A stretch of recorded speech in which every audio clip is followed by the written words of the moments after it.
Actor Surya Tamil சினிமாவில் எவ்வளவு முக்கியமானவர் அண்ட் அவரோட ஒவ்வொரு படத்துக்கும் அவர் போடுற எஃபோர்ட்ஸ்னால மட்டுமே ஜெயிச்சு முன்னுக்கு வந்தவர் தான் ஆக்டர் சூர்யா. இவரோட கெரியர் ஸ்டார்டிங்ல ரொம்ப டவுனா தாங்க போச்சு. செகண்ட் ஹீரோ மாதிரி தான் சினிமாவில் இருந்தாரு. தென் பாலாவோட நந்தா படம் பண்ணி அது அவருக்கு ஒரு கெரியர் பிரேக்கா அமைஞ்சிச்சு.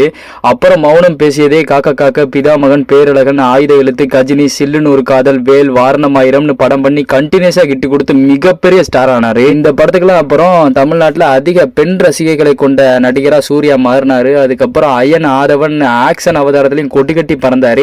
அப்புறம் சிங்கம் படம் மூலமா வந்து பாத்தீங்கன்னா தமிழ்நாட்டில் பெரிய பாக்ஸ் ஆஃபீஸ் கிங்கா வளர்ந்தாரு. அது மட்டும் இல்லாம இன்னைக்கு வரைக்கும் போலீஸ் சென்டரோட ஆட்ல வந்து யார் இருப்பாருன்னா சிங்கம் சூர்யா தான் இருப்பாரு. சிங்கம் படம் வந்து பாத்தீங்கன்னா அன்னைக்கு பெரிய ஸ்டாரா இருந்த விஜயஜித் படத்துக்கு நிகரா பாக்ஸ் ஆபீஸ்ல பெரிய சாதனை படைச்சு சூர்யா அப்படின்றவர் வந்து பாத்தீங்கன்னா முக்கியமான ஒரு இடத்துக்கு போயிட்டாரு. இதோட காரணமா தான் கருணாநிதிக்கு நடந்த பாராட்டு விழாவில் விஜயஜித்தோட சேர்ந்து ஒரே மேடையில சூர்யாவையும் உட்கார வச்சு அழகு பார்த்தாங்க. அப்புறம் 7ஆம் அறிவு படம் வந்து விஜயோட வேலாயிரம் படத்தோட கிளாஸ் ஆகி வின்னும் ஆகிருச்சு. அதுக்கப்புறம் அதிக எதிர்பார்ப்போட வெளிவந்த மாற்றான் மட்டும் கொஞ்சம் சரிக்கிருச்சு.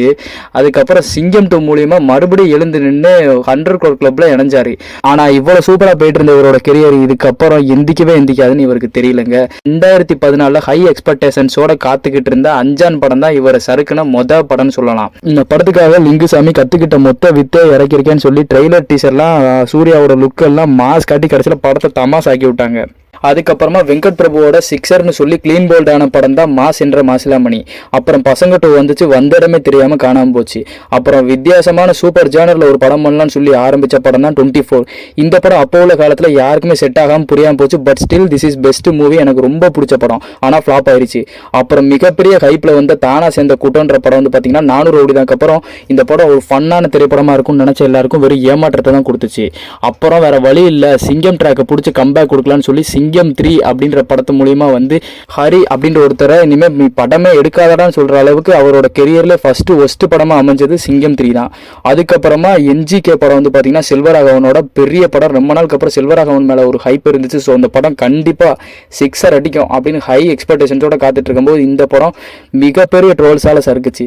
அடுத்து கேவி ஆனந்தோட இவர் கை கொடுத்தாரு 3வது டைமா. இந்த படம் வந்து பாத்தீங்கன்னா மோகன்லால் ஆரியாலாம் வச்சு ஒரு 3 ஸ்டாரை வச்சு பயங்கரமா பிரம்மாண்டமா எடுக்கிறாங்க. காப்பான்ற படம் ரிலீஸ் ஆச்சு. ஆனா இந்த படம் வந்து பாத்தீங்கன்னா செம்ம மொக்கையா தோல்வியாச்சு. செல்வராகவனா இருக்கட்டும், கேவி ஆனந்தா இருக்கட்டும், வெங்கட் பிரபுவா இருக்கட்டும், இவங்க எல்லா இயக்குநர்களோடையும் வந்து பாத்தீங்கன்னா கெரியர் ஒஸ்ட் படமா இந்த 3 படங்கள் மட்டும்தான் அமைஞ்சிச்சு. அதுக்கப்புறம் 2014ஆம் ஆண்டு வெளியான அஞ்சானோட தாக்கம் 2020ஆம் ஆண்டு வரைக்கும் இவருக்கு வந்து பாத்தீங்கன்னா ஒரு ஃபிளாப்பாவே அமைஞ்சிச்சு. அதுக்கப்புறம் உலகமே கொரோனாவில் சிக்கி தவிச்சப்போ ஓடிடி அப்படின்னு ஒரு பிளாட்ஃபார்ம் வந்துச்சு. அந்த பிளாட்ஃபார்ம்ல சூரரை போற்று படத்தை வந்து பாத்தீங்கன்னா ரிலீஸ் பண்ணாங்க. சுதா கொங்கராவோட படம். இந்த படம் வந்து பாத்தீங்கன்னா பயங்கரமான வெற்றிங்க. ஓடிடியில அவ்வளவு ஹிட்டான அவ்வளவு ஒரு கண்டென்ட் ஓரியன்ட் சூப்பர் படம், நேஷனல் அவார்ட்ஸை வாங்கி கூச்சிச்சு. ஆனா இந்த படம் ஓடிடியில் வெளியாச்சுனாலே இதை வந்து நாங்கள் கணக்கில் சேர்க்க மாட்டோம்னு சொல்லிட்டாங்க. அப்புறம் சூர்யா நடிப்பில் அகைன் ஓடிடியில் வெளியான படம் தான் ஜெய் பீம். ஆக அருமையான படங்க. இது அவருக்கு வந்து சூர்யாவுக்கு வந்து புகழையும் பேரையும் வாங்கி கொடுச்சு. ஆனால் இந்த படம் வந்து பார்த்தீங்கன்னா ஓடிடி, அதனால வந்து பார்த்தீங்கன்னா தியேட்டர் ஹிட் இல்லை. அதுக்கப்புறம் ஓடிடியில் மட்டுமே ஸ்டாராக இருந்தவர் வந்து பார்த்தீங்கன்னா சூர்யா இனிமேல் ஓடிடி ஸ்டார் அப்படின்னு சொல்லி பட்டமே கட்ட ஆரம்பிச்சிட்டாங்க. அப்பெல்லாம் கிடையாது, தியேட்டரில் நான் ஹிட்டு கொடுக்குறேன் அப்படின்னு சொல்லி பாண்டியராஜோட வலுக்கட்டாயமாக பண்ண படம் தான் எதற்கும் துணிந்தவன். ஆனால் இந்த படத்தை பார்த்து போட்டு அவன் எப்படிலாம் சூர்யாவை ட்ரோல் பண்ணணுமோ அப்படிலாம் ட்ரோல் பண்ற ரேஞ்சில் தான் வந்து பாத்தீங்கன்னா இந்த படம் சூர்யாவுக்கு ஒரு மட்டமான படமா அமைஞ்சிச்சு. அது கடைக்குட்டி சிங்கம் போல ஒரு வெற்றி அந்த படம் தருண் எதிர்பார்த்துட்டு இருந்த அப்போதான் வந்து பாத்தீங்கன்னா பாண்டியராஜோட கெரியர்ல ஒரு கேவலமான படமா அந்த படம் அமைஞ்சிச்சு. இதனால சூர்யா வந்து பாத்தீங்கன்னா ரொம்ப கேலி கிண்டலுக்கு ஆனாரு. அப்பதான் கொடுக்குறேன்டா கம்பேக் அப்படின்னு சொல்லி விக்ரம் படத்துல ரோலெக்ஸா வந்து மிரட்டி எடுத்தாரு வெறும் 5 நிமிஷத்துல. ஓகே, இதுக்கப்புறம் சூர்யாவோட கெரியரும் பயங்கரமா இருக்கும் அப்படின்னு எல்லாம் நம்பிக்கிட்டு இருந்தோம். அப்படி நம்பிக்கிட்டு இருந்தப்போ வந்து பாத்தீங்கன்னா சூர்யா ஒரு பெரிய அனௌன்ஸ்மெண்ட் கொடுத்தாரு. சிவாவோட 10 லாங்குவேஜ்ல பயங்கரமா ஒரு படம் பண்றேன்னு சொல்லி பில்டப் வாங்கி மரணட்டி வாங்கி போன வருஷம் வந்ததுலயே பயங்கர ட்ரோல் மூவியா அமைஞ்ச படம் தான் கங்குவா. இதுக்கப்புறம் சூர்யாவோட நிலைமை அவ்வளவுதான் நினைச்சிட்டு இருக்கும் போது தான் வந்து பாத்தீங்கன்னா ரெட்ரோ அப்படின்னு ஒரு படத்தோட அனௌன்ஸ்மெண்ட் விட்டாங்க. கார்த்திக் சுப்ராஜ் ஜிகர்தண்டா டபுள் எக்ஸ்னு மாபெரும் ஹிட் கொடுத்த படத்துக்கு அப்புறமா ரெட்ரோ அப்படின்ற ஒரு படத்தை வந்து பார்த்தீங்கன்னா நிறைய பேருக்கு எதிர்பார்ப்பு வந்துச்சு. இந்த படத்தில் சூர்யாவோட கெட்டப்பாக இருக்கட்டும், பூஜா கெட்டாக இருக்கட்டும், ட்ரெய்லராக இருக்கட்டும், அனௌன்ஸ்மெண்ட்டாக இருக்கட்டும், எல்லாமே தரமாகவே இருந்துச்சுங்க. ஏன் லாஸ்ட்டு இப்போ ரிலீஸ் ஆன ட்ரெய்லர் வரைக்கும் வந்து பார்த்தீங்கன்னா மஜாவாக இருக்குது. இந்த படம் வந்து சூர்யாவோட வெற்றி பாதைக்கு கொண்டு போகுமா இல்லைனா மறுபடியும் இவருக்கு ஒரு சரிவை கொடுக்குமா அப்படின்ற கேள்வி வந்து பார்த்தோன்னா நிறைய பேர் மத்தியில் இப்போ எழுந்துட்டு தான் இருக்குது. கங்குவா படத்தோட ப்ரொமோஷன் நிகழ்ச்சியில் சூர்யா அதிகமாக பில்டப் கொடுத்தாரு. அதனால என்ன ஆச்சுன்னு அவருக்கு போன வாட்டி தெரிஞ்சு இந்த வாட்டி எவ்வளோ பேசணுமோ அவ்வளோ மட்டும் தான் பேசியிருக்காரு. ரெட்ரோ படத்தை மட்டும்தான் ரொம்ப நம்பிட்டு இருக்காரு சூர்யா.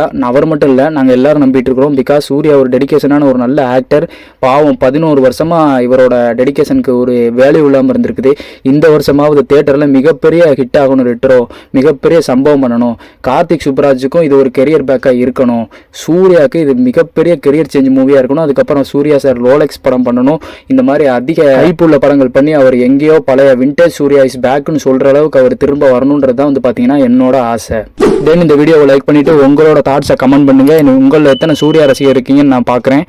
சிறப்பான தரமான சம்பவம் நீ பார்ப்பீங்கடா.